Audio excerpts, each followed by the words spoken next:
Et lors de ce conseil communautaire, il s'agissait cette fois de voter enfin les budgets pour l'année 2024. Oui, et de nouveau, plein de chiffres ont été prononcés. C'était l'heure de voter les budgets primitifs pour cette année.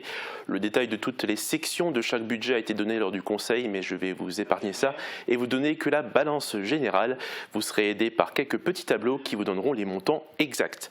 Alors on commence tout de suite pour le budget général. Le total des dépenses et des recettes dans les sections de fonctionnement et d'investissement s'élèvent tous les deux à plus de 31,6 millions d'euros.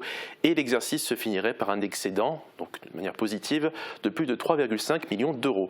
Du côté du CIAV, le total des dépenses et recettes des deux sections s'élève à plus de 3,2 millions d'euros et ce n'est que du fonctionnement. Si on passe maintenant au très haut débit, nous sommes à 7,9 millions d'euros avec un exercice qui se finira à plus de 330 000 euros en excédent. Et enfin, pour les ordures ménagères, le total des dépenses et recettes de la section investissement et de fonctionnement monte à 7,3 millions d'euros avec un exercice qui se finira en excédent à plus de 108 000 euros. Et nouveauté cette année, un nouveau budget se rajoute à cette liste, c'est celui de l'assainissement. Oui, alors pour rappel, la communauté de communes du Pays de Bitche a repris la compétence assainissement pour les communes qui étaient dans le syndicat des eaux et de l'assainissement de la Biquenalbe. Cela concerne Betteviller, Herschin, Rimelin et Petit-Ré-d'Herschin. Une régie a donc été mise en place et un budget annexe a été créé. Pour le budget primitif 2024, le total des dépenses et des recettes dans les deux sections s'élève à plus de 7,1 millions.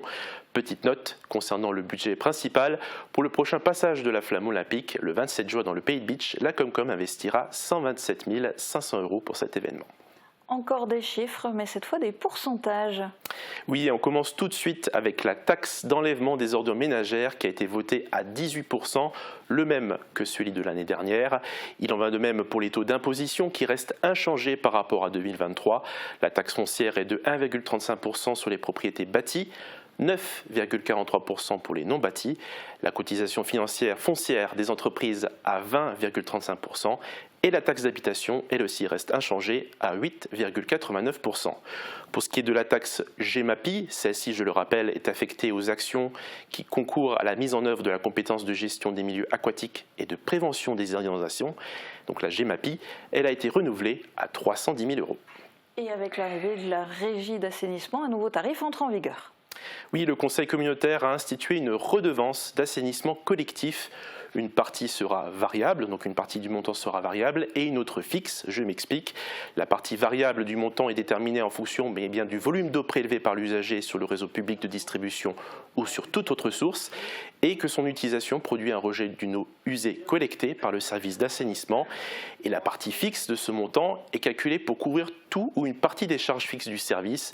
Les charges concernent les dépenses de fonctionnement, de personnel, d'entretien, les charges d'intérêt de la dette contractée pour l'établissement et notamment aussi l'entretien des installations. Et alors concrètement, en chiffres, ça donne quoi pour les contribuables ? Eh bien pour les contribuables, la part fixe est à 40 euros hors taxe par logement ou établissement et la part variable, qui est le prix au mètre cube consommé, est de 2 euros hors taxe. Dans la délibération, il est précisé que la redevance pour la modernisation des réseaux de collecte sera collectée pour le compte de l'Agence de l'eau et le montant est de 0,233 euros hors taxe par mètre cube consommé. Eh bien merci Thibaut pour cette synthèse.